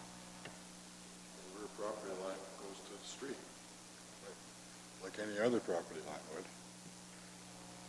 Through the chair, there is usually a buffer, a road allowance between the actual traveled portion of the street and the property line. So there will be some buffer, again, between the traveled portion of the road and where that fence on the property line would be.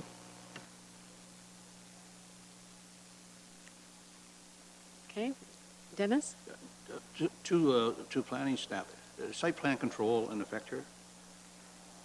Through the chair, yes, this is part of a larger condominium development. So yes, this has been reviewed through a site plan application. So through site plan, discussions can take place with any concerns with the developer and planning staff? Through the chair, yes, that's correct. Okay, and I was just going to mention, I don't know if you want to be informed of the committee's decision, if you've left your name and contact information on the clipboard. And, okay. And if you're not happy with the decision of the committee, there is an appeal process, okay? And I'm sorry, could you please state your name at the podium? Thank you. Okay, does the committee have any other questions? No? And there's anyone else wishes to speak on the application? Okay. Could I have a mover for approval? Okay. And a seconder? Dennis? In accordance with Section 45(1) of the Planning Act, the development and requested relief is considered appropriate development, minor in nature, and it maintains the general intent of the official plan and zoning bylaw, and that public input was received and therefore has been considered as part of this application. All in favor? Okay.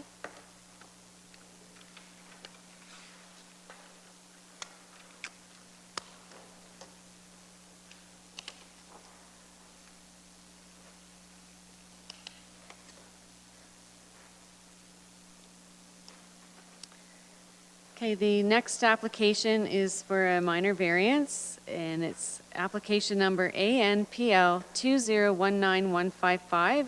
The applicants are Mark and Judith Comer.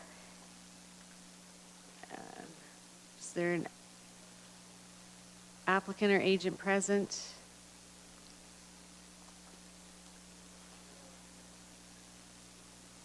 Okay, I'm just going to have the planner give his report. My name is Mark Cormier. Oh, okay, That's okay. thank you. I live at 56 Thompson Drive in Port Dover. And my application is to build a carport, a canopy. Okay, I'm going to have the planner give the report first. That's fine. Thank you. So this is a minor variance application requesting relief from the required front yard, the interior side yard setback, and to construct in the front yard in order to build a carport. The subject lands are located at the corner of Thompson and Dover Drive, or in Port Dover. The surrounding properties are residential in nature. The proposed carport is a prefabricated open structure designed to shelter a vehicle over the existing driveway and is not located within the site triangle or adjacent to the intersection. The requested relief is not anticipated to have any adverse impact on the surrounding properties. The requested relief can be considered minor in nature, appropriate development, and generally meets the intent of the zoning bylaw. Planning staff support this application and recommend that it be approved. Okay. A question to staff, under the comments, circulation comments, it talks about forestry. Do we know if they've been to the site or not? Made any further comment?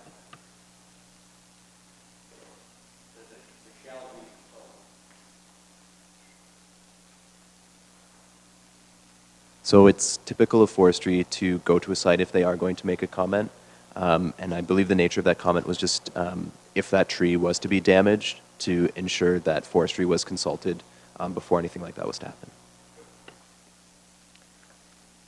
Okay, does the committee have any other questions for planning staff? Okay. Does the committee have any questions for the applicant? No? Okay. The report recommends approval. Do I have someone to move that? Adam? And a seconder? Alan? In accordance with Section 45(1) of the Planning Act, the proposed development and requested relief is considered appropriate development, minor in nature, and it maintains the general intent of the official plan and zoning bylaw, and that no public input was received and therefore has not been considered as part of this application. All in favor? Okay.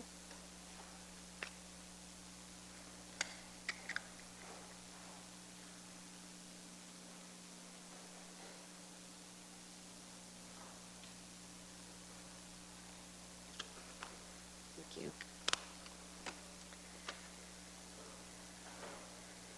Okay, the next application is for a minor variance. Application number is ANPL 2019138, Wayne and Alicia Bartlett. And I will have the planner give the report, please. Thank you.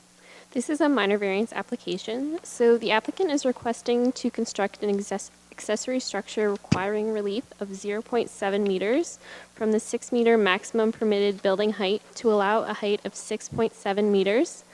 The applicant is also requesting relief of 147 square meters from the maximum usable floor area of 100 square meters to permit a usable floor area of 247 square meters. The subject lands are located on the east side of Cockshut Road in the hamlet of Renton. The lands are currently designated hamlet residential and agricultural in the official plan and are also zoned hamlet residential and agricultural in the zoning bylaw. The surrounding lands are primarily residential in nature as well as agricultural. No negative impact to surrounding lands are anticipated. The application is considered minor in nature, consistent with the provincial policy statement, conforms to the Norfolk County official plan, and maintains the general intent of the Norfolk County zoning bylaw. As such, planning staff support this application and recommend it be approved. Okay. Does the committee have any questions for planning staff? Okay, and could I have you state your name? Wayne Bartlett. Okay. And does the committee have any questions for the applicant? No? Is there anyone present that wishes to speak about this application? Nope. Okay. The report recommends approval. Could I have someone move that? Adam? And seconder, Lisa? In accordance with Section 45(1) of the Planning Act, the proposed development and requested relief is considered appropriate development and minor in nature, and it maintains the general intent of the official plan and zoning bylaw, and that no public input was received and therefore has not been considered as part of this application. All in favor? Okay. Thank you. All right. Okay, Dennis? Before we adjourn or go further to planning staff, not quite sure when, a month or so ago, we did get a report back from staff on terms of height variances, and we had the details and the data from that. And we spoke briefly before the meeting started, Madam Chair, about what the committee would like to do relative to those minor variances, and we just dealt with one, which is less than a meter, coming before us and causing staff to do their work, go visit the site. All 7 of us go and visit the site and cost money and time, when in fact perhaps an adjustment to the zoning bylaw would remedy these types of things. We know that the zoning bylaw was changed to lower height, both for accessory buildings and for boathouses, and whether it's Turkey Point, it's different from Long Point. So perhaps we can have a short chat about what we would like to do with that. Okay. Staff have any thoughts on? Through the chair, no, it's up to the committee. If they'd like to propose a change, they can simply make a motion for staff to look at a reduction if that's what they wish. And then we would bring that forward to council and make council aware through your minutes. So we would need a motion in your minutes to direct staff to look at that change. Okay. Madam Chair, I would make such a motion that staff do bring forward a report, update their statistics if they can. If not, then we're fine with what you've provided already. And once we have that, we can kick it around a little bit. But following that, perhaps in support of staff going forward to council with the report, that perhaps yourself as chair would appear on as a presentation or deputation, whichever is according to the procedural bylaw, just to reinforce the fact that everything was fine and dandy for a long time, and then the previous council lowered those when the comprehensive zoning bylaw came into play. And an easy solution to save time and money and effort is to raise those back. Okay. Madam Chairman, actually, I would like to see it increased now, back to where it was. I'd like to see it increased. The average trucker likes to have a 24-foot wide building, 412 pitch. We should at least try to accommodate that size.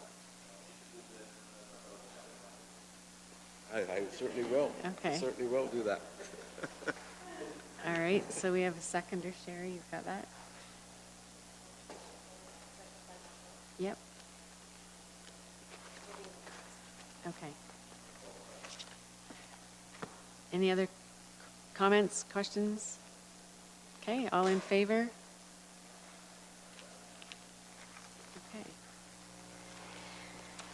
Okay. All right, and I now have a resolution. I just have a few other business I'm sorry. points to mention. That's Sorry. okay. I just wanted to let the committee know that we did receive an appeal for one of the applications. It was a minor variance application that you dealt with in April of this year. It was Wardell was the name, and it was 10 Ridgeway in Normandale is the address. So I just wanted to let you know that they have received that appeal to LPAT. There's been no date determined yet, but we will keep you posted on that. You'll also receive a memo that we sent to council in your next package with some more information. Did we refuse their appeal? Or We no? approved it. Somebody else? Through the chair, the committee, planning staff recommended approval.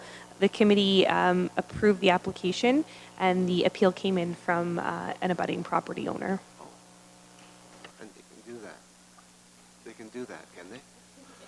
Yeah, if I recall the conversation, the owner of the property lower in front of, And then the second point I was going to make is that you probably saw a new face here tonight. I don't know where she went. Oh, she's out there running the elevator. But Megan Doan is our summer student in the planning department. She is studying at the University of Waterloo in planning. She was with us last year, and so you'll see her this summer as well, getting some experience presenting reports. So, welcome, Megan. Okay. So I just wanted to let all committee know that today is Kayla's last Committee of Adjustment meeting. She won't be back for another 18 months. It's going to be so long.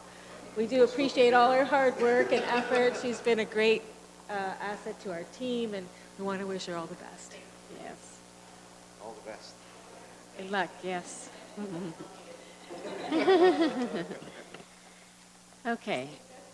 And it's resolved that this committee does now adjourn to meet again at the next regular session to be held on Wednesday, July 17th, 2019. Can I have a mover for that? Dennis? And seconder, Lisa?